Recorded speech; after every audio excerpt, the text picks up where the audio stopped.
بنا نا اس نے سجدہ نہیں کیا آدم علیہ السلام کو, تو اللہ تعالیٰ نے قرآن میں اس کا ذکر کیوں کیا ہے بار بار؟ وہ واقعہ ہزاروں سال پہلے ہو چکا ہے. آج ہمارا اس کے لیے پریکٹیکل امپلیمنٹیشن کیا ہے؟ سب سے پہلی بات یہ, اللہ تعالیٰ اس کی میں کو مارنا چاہتا تھا کیونکہ اس نے 6000 سال عبادت کی تھی, تو اس سے ہمارا تھا مجھ سے بہتر تو کوئی ہو نہیں سکتا.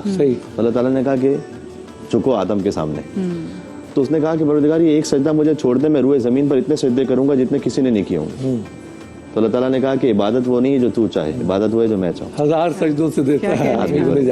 تو یہ ایک سجدہ مجھے چاہیے. اچھا, اس کا آغاز کہاں سے ہوگا؟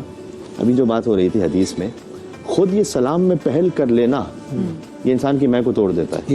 یہ بچوں کو سلام جیتے رہے آپ, یہ تو نا یہ بڑا ہی زبردست ہے جو آپ نے فرمایا نا کہ پہلا یہ تو کر لینا چلے, سب سے پہلی بات. جی جی جی جی ہاں جی جی جی. تو حضور مکرم صلی اللہ علیہ وآلہ وسلم کی سیرت میں سے کہ وہ سلام میں پہل کرتے تھے, حتیٰ بچوں کو بچہ بھی نہیں کبھی کوئی کر سکتا, یعنی بچوں تک کو بھی پہلے خود سلام کر لیتے تھے حضور.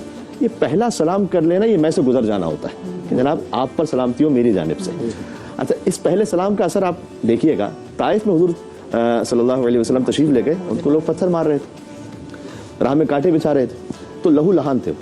تو وہ سستانے کے لیے, آرام کے لیے ایک جگہ تشریف فرما ہو گئے. ایک شخص نے دور سے دیکھا, اسے کچھ رحم آیا.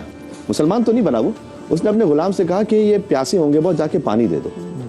لیکن دیکھو بات نہیں کرنا ان سے, یہ جادوگر ہے, نعوذ باللہ من ذالک. بات نہیں کرنا ورنہ جادو ہو جائے گا, فقط پانی دو اور آ جاؤ. اب وہ غلام بھی ڈرتے ڈرتے کہ کہیں مجھ پہ جادو نہ ہو جائے, اس نے پانی پیش کیا. حضور نے اپنی عادت کے مطابق کہا السلام علیکم. وہ غلام کی جن کی حیثیت وہاں پر جانوروں سے بھی پستر تھی, اس نے یہ سوچا یہ کون شخص ہے کہ جو مجھے سلام میں پہل کر رہا ہے. تو اس نے کہا کہ اس نے بھی سلام کا جواب دیا ہوگا اپنے کوئی ٹریڈیشن کے مطابق. تو کہا آپ نے مجھے سلام کے لائق سمجھا؟ تو حضور نے کہا کہ کہاں سے ہو تم؟ تو اس نے کہا میں نینوا سے ہوں. کہ میرے بھائی یونس کی سرزمین سے. اللہ اکبر. آپ یونس کو جانتے ہیں؟ کہ میں انہی انبیاء کے تسلسل کا ایک نبی ہوں اور خاتم النبی ہوں. وہیں بیٹھ گیا, چند لمحوں بعد اشہد ان لا الہ الا اللہ اشہد ان محمد رسول اللہ. شروع کہاں سے ہوا؟ سلام میں پہل کر. اس سلام کا مطلب کیا؟ یہ فقط لقلقہ لسانی کی حد میں نہ ہو, اس کی روح آ جائے. السلام علیکم کا مطلب یہ ہے کہ آپ پر سلامتی, یعنی میری جانب سے آپ کا نفس, آپ کا مال, آپ کی عزت, آپ کی آبرو محفوظ ہے, آپ سلامتی میں. یہ ہے سلام کا مطلب, کہ آپ مجھ سے آپ فکر نہ کیجیے گا, آپ کی عزت محفوظ رہے گی, آپ کی جان, آپ کا مال محفوظ رہے گا, اور سامنے والے پر فرض ہے کہ پھر وہ جواب دے وعلیکم السلام, اس لیے کہ وہ بھی اس بات کا عہد کرے. اور سلام کرنے والے کے لیے 69 نے کیا ہے, جواب دینے والے کے لیے 1 نے کی ہے, کیونکہ سلام میں جو پہل کر رہا ہے وہ اپنی میں سے گزر رہا ہے. اچھا, یہاں پر ایک خاص بات کیا ہے کہ یہ سلام کا جواب دینا واجب کیوں ہے؟ اس کی ایک روایت ہے, حدیث کا مفہوم یہ ہے کہ جب عالم انوار میں قلم نے سلام کیا, لوح و قلم, انہوں نے سلام کیا تھا نا رسول اللہ کو, کہا السلام علیکم یا رسول اللہ, فاجاب اللہ تعالی, تو اللہ تعالیٰ نے رسول اللہ کی جانب سے جواب دیا تھا وعلیکم السلام. تو چونکہ سلام قلم نے کیا تھا تو سلام کرنا سنت ہوا, اور جواب اللہ نے دیا.